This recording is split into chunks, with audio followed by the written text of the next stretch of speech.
Raňajky. Absolútne moja najobľúbenejšia časť dňa. A ako to máte vy? Zvyknite sa ráno ponáhľať alebo si jedlo naozaj vychutnávate?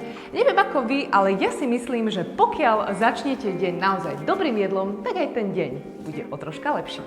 Presah tejto časti Šťava do horeka je, že vaši hoteloví hostia dostanú v rámci raňajkových bufetových stolov absolútnu špičku v oblasti džemov.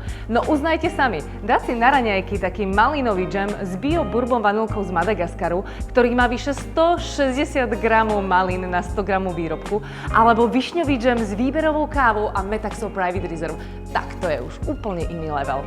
Už tu si povedia, že na nich naozaj nešetríte. No a to, koľko produktov alko a nealko si do svojho šťavnatého korneru zvolíte, je len a len na vás.